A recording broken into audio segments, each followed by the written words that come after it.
একটি ছোট্ট নিরিবিলি গ্রামে বাস করত এক যুবক। তার নাম ছিল আব্দুল্লাহ। আব্দুল্লাহ কোনো বড় আলেম ছিল না, না সে ধনী ছিল, না তার কোনো ক্ষমতা বা পরিচয় ছিল।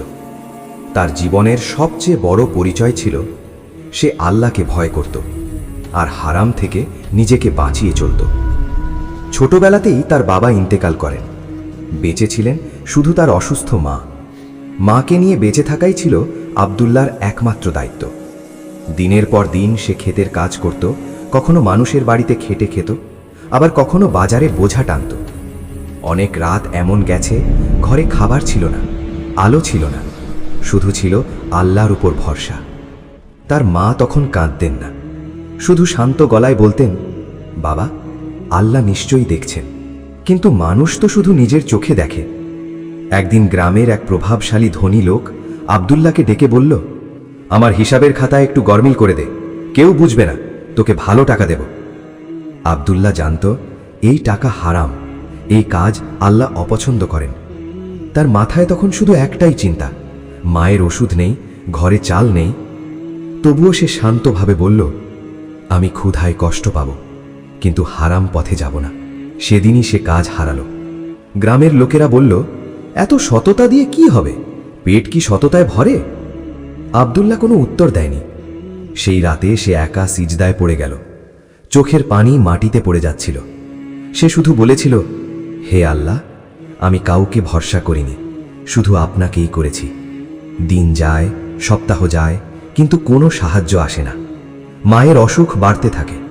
আব্দুল্লাহ দোয়া করে, কিন্তু মনে হয় আসমান নীরব। অনেকেই তখন ভাবে, আল্লাহ যদি সাহায্যই করতেন তাহলে এত কষ্ট দিতেন কেন? কিন্তু তারা জানে না, আল্লাহ কখনো দেরি করেন না, তিনি শুধু সঠিক সময়ের জন্য অপেক্ষা করেন। এক ভোরে ফজরের নামাজ পড়ে আব্দুল্লাহ বাজারের দিকে যাচ্ছিল।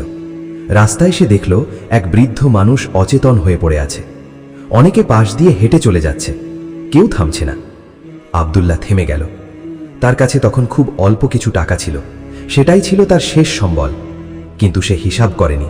সে বৃদ্ধ মানুষটিকে পানি খাওয়ালো, চিকিৎসার ব্যবস্থা করল, নিজের শেষ টাকাটুকুও খরচ করল।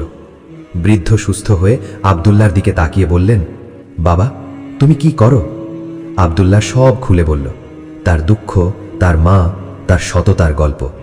কয়েকদিন পর সেই বৃদ্ধ মানুষ আবার ফিরে এলো। এবার সে একা নয়, তার সাথে লোকজন, সম্মান, ক্ষমতা। সে আসলে একজন বড় ব্যবসায়ী ছিল। তিনি বললেন, তোমার সততা আমি নিজের চোখে দেখেছি, আল্লাহ তোমাকে সাহায্য পাঠিয়েছেন আমার মাধ্যমে। তিনি আব্দুল্লাহকে নিজের ব্যবসার দায়িত্ব দিলেন। সেই দিন থেকে আব্দুল্লাহর জীবন ধীরে ধীরে বদলাতে শুরু করল। মায়ের চিকিৎসা হলো, ঘরে অভাব থাকল না। কিন্তু আশ্চর্যের বিষয়, আব্দুল্লাহ কখনো বদলাই যায়নি। সে আজও বলতো, এই সব কিছু আমার যোগ্যতা নয়, এটা আল্লাহর সময় মতো সাহায্য। বছরের পর বছর কেটে গেল। একদিন আব্দুল্লাহ বার্ধক্যে অসুস্থ হয়ে পড়ল। মৃত্যুর আগের রাতে সে তার ছেলেকে কাছে ডেকে বলল, বাবা, মনে রেখো, আল্লাহ তখনই সাহায্য করেন যখন মানুষ ধৈর্যের শেষ সীমায় পৌঁছে যায়। সাহায্য দেরিতে আসে না, আসে ঠিক সময়।